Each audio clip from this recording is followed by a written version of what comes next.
Ninja versus Honda Beat ya nggak Ninja juga sih, tapi Z250, tapi ya udahlah bodo amat lah ya, mirip-mirip lah ya. Tapi di sini gue pengen komparasi antara kedua motor ini. Sumpah ini konten yang menurut gue cuman buat have fun aja ya, buat seru-seruan aja. Jadi nggak usah lu serius-seriusin banget. Cuman gue pengen cuman seru-seruan aja lah pokoknya. Di sini gue pengen nyoba nyoba adu beberapa poin yang mungkin bisa gue share ke lo, tapi gue nggak jamin ini penting apa enggak. Yang pertama gue bahas dari mana dulu nih, gue bingung nih. Kalau dari Honda Beat mungkin banyak lah yang lo tahu ya. Dari Z250 sendiri juga udah banyak juga sih yang lo tahu. Gue bahas dari segi desain dulu. Kalau dari segi desain ini selera masing-masing lah.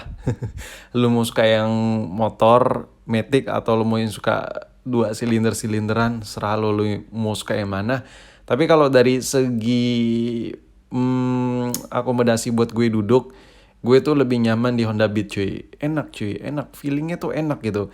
Kalau udah naik Honda Beat, diganti pelak jari-jari, ganti knalpot, udah cabe-cabean udah erat banget gitu pelukku dari belakang gitu kan.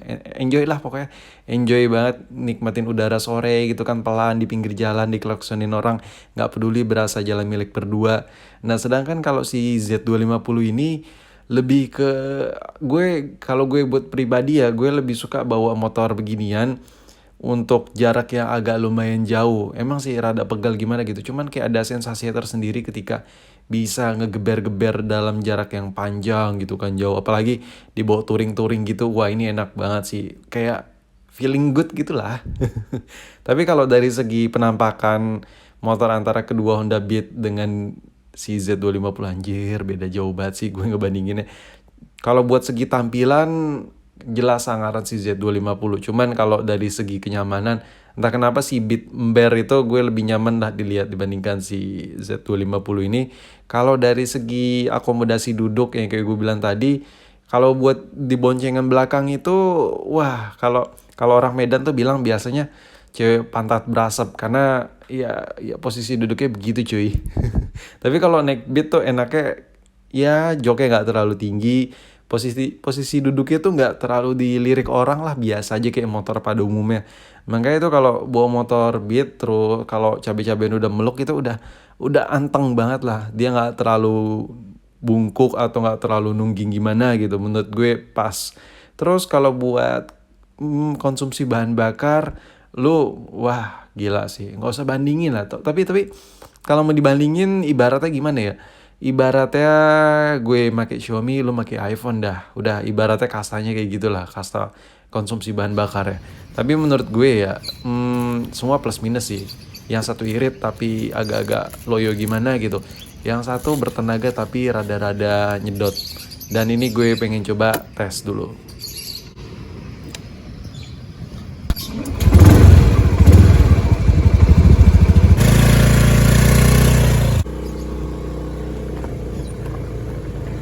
Naik motor Beat yang ini, kalau lu pakai motor 2 silinder terus tiba-tiba lu switch ke Beat, atau gini deh, lu punya motor 2 silinder tapi lu nggak punya motor Beat nih, lu coba maling aja di pinggir jalan gitu kan, lumbat.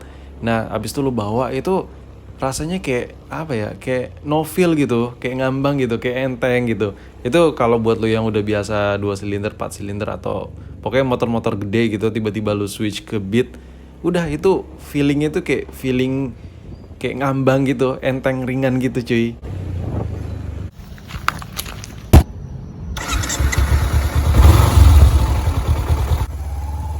Nah kalau 2 silinder ini dia lebih ke, lu tuh kayak punya sensasi suara mesin yang berbeda, suara knalpot yang berbeda memang kalau lu modif. Terus kalau buat dibawa dalam jangka, bukan jangka ya, dalam jarak yang nggak terlalu jauh cuman nggak macet, masih enak. Terus kalau lu bawa jalan kemacetan itu nggak enak. Itu tankinya tuh kalau diisi full kayak kocok-kocok-kocok gitu, kayak berat gitu. Kalau Beat itu ringan, pokoknya serba enak lah kalau naik Beat cuy. Seriusan deh gue nggak bohong cuy. Apalagi kalau knalpot diganti ember, parah.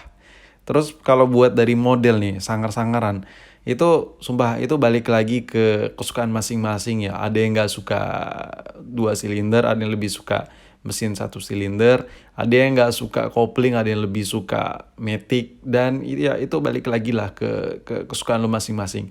Cuman kalau dari gue pribadi, gue sebenarnya sih lebih suka yang motor itu kalau bisa sih bodong, no surat-surat, terus lampu nggak ada, kalau bisa nggak pakai helm. Nah, jadi kalau di jalan tuh enak cuy, sahabat polisi banget gak itu. Jadi jalan sikit ada razia muter balik. Kalau nggak jalan sikit tiba-tiba nongol polisi, wah, ketemu teman lama nih, udah ngobrol lama gitu kan di pinggir jalan.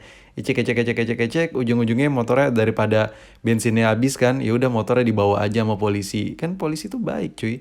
Makanya lo kalau emang mau kayak gitu, ya belilah motor yang nggak ada surat-suratnya. Kalau dari segi apa ya? Kalau dari segi perawatan, kedua motor ini punya punya segmen yang berbeda ya. Kalau kalau lu ngomongin soal perawatan, bang mahalan perawatan Beat atau motor 2 silinder sih, ya udah jelas lah. Ember, enggak. Jadi kalau Beat itu seperti yang lu tahu, mirip, bukan mirip ya, apa ya, perawatannya kayak Matic pada umumnya lah. Murah biaya, terus spare part di mana-mana. Beda kayak 2 silinder ini kayak rantai putus, itu belum, orang tuh lebih banyak nyetok belt cuy, timing belt yang ada di Honda Beat dibandingkan rantai yang ada di Kawasaki atau Z250. Jadi kalau buat ketentraman hati dalam servis perservisan, menurut gue lo pilih Beat. Tapi kalau buat keren-kerenan, ini menurut gue ya si Z250 inilah. Terus kalau buat kenyamanan duduk, Beat lah dibandingkan ini.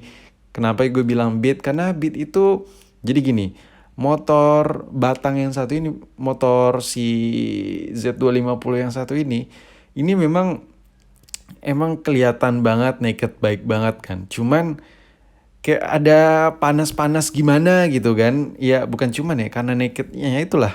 Jadi mesinnya itu, hawa mesin itu nyengat banget ke kaki cuy. Apalagi kayak lagi siang-siang gitu kan, nungguin lampu merah gitu kan. Apalagi kalau di Bandung tuh lampu merah lama-lama batu detiknya. Udah itu kaki itu berasa geseng gimana gitu. Hawanya itu nyengat banget. Nah beda sama Beat. Kalau Beat ya lo enjoy aja gitu sambil ngerokok kan. Lampu merah detik panjang, ya udah lo sambil ngerokok, sambil instastory dulu masih bisa lah.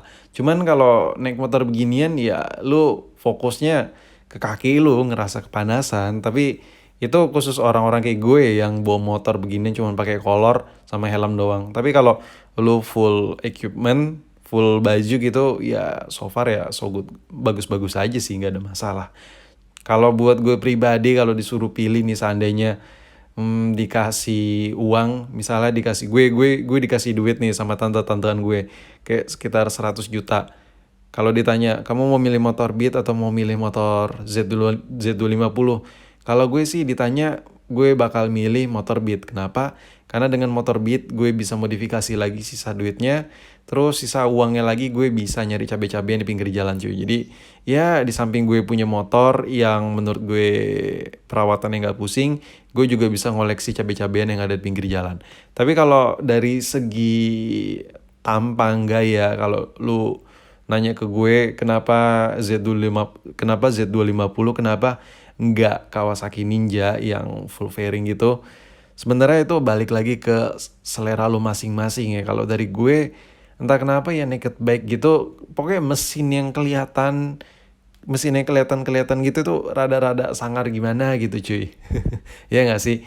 Kalau buat kalau buat dari akomodasi, ini gue ngomongin akomodasi lagi ya. Ini motor beginian ya begini, ya ini lacinya ya ini lacinya, lu mau harapin apa lagi, lu menyimpan helm di motor beginian, ya udah bisa lah, yang ada helm lu jadi bangku kali. Tapi kalau buat motor Beat sendiri, bagasinya memang gak gede sih, cuman at least lebih manusiawi dibandingkan bagasi yang ada di motor moge. Kalau menurut gue seperti itu. Jadi gue entah kenapa kalau bawa Beat itu kayak nyengir-nyengir sendiri gitu kan, kayak enjoy gitu cuy, menikmati perjalanan banget gitu. Gue nggak terganggu sama suara mesinnya, sama suara knalpotnya kah. Jadi gue merasa enjoy aja naik motor Beat ini. Apalagi kalau boncengan tuh PW banget lah, enak banget. Kalau buat tanjakan, masalah tenaga dan lain-lain, ya cukup lah motor Beat ini. Kayak gue kayak ngerasa pas lah. Lagi pula apa ya, badan gue itu yang berat bukan bukan daging gue cuy, apa ya, dosa gue sih yang lebih berat. Jadi menurut gue Beat ini masih kuat lah buat ngangkat dosa gue di tanjakan Cisarua. Tapi menurut gue kalau buat perjalanan jauh ya motor Beat ini masih rada kurang sih. Mendingan lo kalau mau ngambil motor metik tapi buat perjalanan jauh, lu cari deh motor yang udah ada radiatornya yang kecil-kecil gitu. Tapi kalau buat motor beginian lebih ke apa ya, city bike aja sih, maksudnya motor kotaan aja kalau buat lu pulang PP, sering pulang pulang kampung gitu tiap minggu gitu. Mungkin tergantung orang ya, kalau buat posturnya memang sudah merasa nyaman dengan Beat ini, ya oke-oke aja sih asalkan perawatannya rutin. Cuman seperti yang gue alamin ini, seperti menurut gue ya, bukan yang gue alamin. Menurut gue dengan tarikan Beat yang ala-ala kadarnya ini, ketika lu kayak pengen perjalanan jauh, apalagi badan lu bongsor gede-gede gitu, lu naik Beat rada ngempos gimana gitu sih tenaganya ya. Tapi kalau dari semua segi yang gue sebutin tadi, di antara kedua motor ini, menurut lo mana sih yang paling baik menurut diri lo nih cuy? Serius deh.